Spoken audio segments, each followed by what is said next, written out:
This channel does not promote any violent, harmful, or illegal activities. All content provided by this channel is meant for an educational purpose only.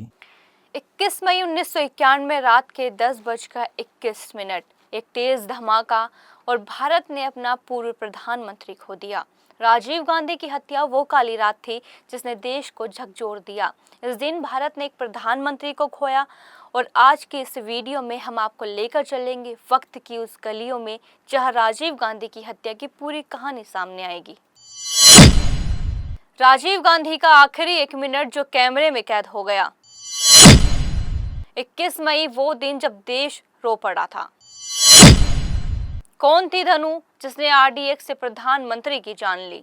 21 मई 1991 को तमिलनाडु के श्रीपेरुम्बदूर में चुनावी rally थी। राजीव गांधी मंच पर पहुंचते हैं, हजारों समर्थक स्वागत कर रहे होते हैं, लेकिन कुछ ही पलों में एक महिला धनु फूलों की माला के साथ उनके पास आती है और जब वो उनके पैर छूने झुकती है तभी आरडीएक्स से लदी बेल्ट फट जाती है। राजीव गांधी, धनु और 14 अन्य लोग मौके पर ही मारे जाते हैं। उनकी पहचान सिर्फ उनके जूते और घड़ी से ही हो पाती है। इस हमले के पीछे लिट्टे का हाथ था, श्रीलंका के तमिल विद्रोही संगठन का, जिसने भारत के हस्तक्षेप से नाराज होकर ये आत्मघाती हमला किया।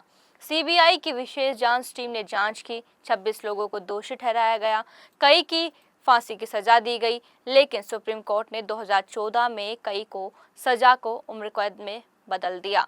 2022 में सुप्रीम कोर्ट ने 6 दोषियों को रिहा करने का आदेश दिया। अब बात करें राजीव गांधी के जन्म की, तो उनका जन्म 20 अगस्त 1944 को मुंबई में हुआ था। वे भारत की पहली महिला प्रधानमंत्री इंदिरा गांधी और फिरोज गांधी के बड़े बेटे थे। राजीव का शुरुआती पढ़ाई लिखाई देहरादून के प्रतिष्ठित स्कूल दून स्कूल में हुई। इसके बाद वे लंदन और फिर कैम्ब्रिज यूनिवर्सिटी पहुंच गए, जहां उन्होंने मैकेनिकल इंजीनियरिंग की पढ़ाई शुरू की, लेकिन वह पूरी नहीं कर सके। राजीव को राजनीति से कोई खास लगाव नहीं था। वे एक सामान्य जीवन जीना चाहते थे और पायलट बने। उन्होंने इंडियन एयरलाइंस में बतौर पायलट नौकरी की। राजीव गांधी की मुलाकात एक इटालियन लड़की सोनिया माइनो से हुई, जो बाद में उनकी पत्नी बनी। उनके 2 बच्चे हुए, राहुल गांधी और प्रियंका गांधी। राजीव एक शांत और परिवार प्रिय व्यक्ति माने जाते थे। राजीव गांधी ने शुरुआत में राजनीति में रुचि नहीं ली। उनके छोटे भाई संजय गांधी को इंदिरा गांधी राजनीतिक उत्तराधिकारी के रूप में तैयार कर रही थी, लेकिन 1980 में एक विमान दुर्घटना में संजय गांधी की मौत हो गई। इसके बाद इंदिरा गांधी के कहने पर राजीव ने राजनीति में कदम रखा। 1981 में अमेठी से सांसद बने और जल्द ही इंदिरा गांधी के भरोसेमंद सलाहकार बन गए।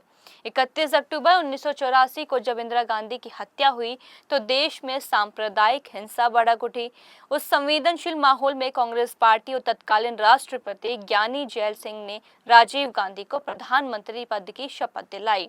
राजीव उस समय केवल 40 साल के थे। भारत के सबसे युवा प्रधानमंत्री बने। 21 मई तारीख वही है, पर हर साल एक कसक के साथ लौटती है। ये सिर्फ एक तारीख नहीं, बल्कि भारत के इतिहास का वो अध्याय है जब एक युवा प्रधानमंत्री का सपना अधूरा रह गया था। आज जब राजीव गांधी की 34वीं पुण्यतिथि पर देश उन्हें याद कर रहा है, तो सवाल यही है, क्या हम उनके अधूरे सपनों को पूरा कर पाए? पूर्व प्रधानमंत्री राजीव गांधी की पुण्यतिथि पर आज पूरा देश श्रद्धांजलि अर्पित कर रहा है। वीर भूमि पर राजीव गांधी को श्रद्धांजलि देने के लिए कांग्रेस नेता राहुल गांधी, पार्टी अध्यक्ष मल्लिकार्जुन खड़गे और तमाम वरिष्ठ नेता पहुंचे। लेकिन सबसे खास रही राहुल गांधी की वो पोस्ट जिसमें उन्होंने अपने पिता की पुरानी तस्वीर और समाधि की फोटो शेयर कर भावुक संदेश लिखा, पापा, आपकी यादें हर कदम पर मेरा मार्गदर्शन करती हैं। आपके अधूरे सपनों को साकार करना ही मेरा संकल्प है और मैं इन्हें पूरा करके रहूंगा। इस भावुक संदेश ने सोशल मीडिया पर लाखों लोगों की भावनाओं को झकझोर दिया। हर कोई उस प्रधानमंत्री को याद कर रहा था जिसने भारत को तकनीक, टेलीकॉम और डिजिटल युग की दहलीज पर लाकर खड़ा किया था। एक भावुक लम्हा भी सामने आया जब नेता नहीं, बस एक बेटा दिखा। आज नेता विपक्ष राहुल गांधी ने अपने पिता की समाधि पर श्रद्धांजलि अर्पित की, लेकिन इस बार कुछ अलग हुआ।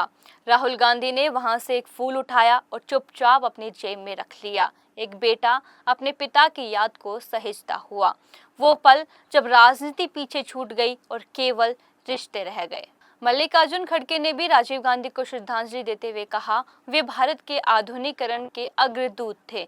उन्होंने टेक्नोलॉजी, संचार क्रांति और युवाओं के सशक्तिकरण की दिशा में क्रांतिकारी कदम उठाए।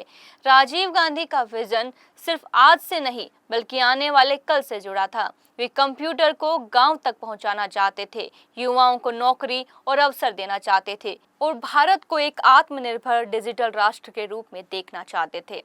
आज जब हम स्मार्टफोन, इंटरनेट और एआई की बात करते हैं तो उसकी नींव कहीं न कहीं 1980 के दशक में रखी गई थी। राजीव गांधी के जरिए इतना ही नहीं, प्रधानमंत्री नरेंद्र मोदी ने भी राजीव गांधी को पुण्यतिथि पर श्रद्धांजलि दी और ट्वीट किया, पूर्व प्रधानमंत्री राजीव गांधी को उनकी पुण्यतिथि पर श्रद्धांजलि। राजनीतिक मतभेद हो सकते हैं, लेकिन जब बात देश के लिए बलिदान देने वालों की हो तो पूरा भारत एकजुट हो जाता है। यही लोकतंत्र की असली खूबसूरती है। वीडियो अच्छा लगा हो तो लाइक करें, शेयर करें और कमेंट में बताएं आपके अनुसार राजीव गांधी की सबसे बड़ी विरासत क्या है और क्या आज का भारत उनके सपनों का भारत बन पाया है। नमस्कार।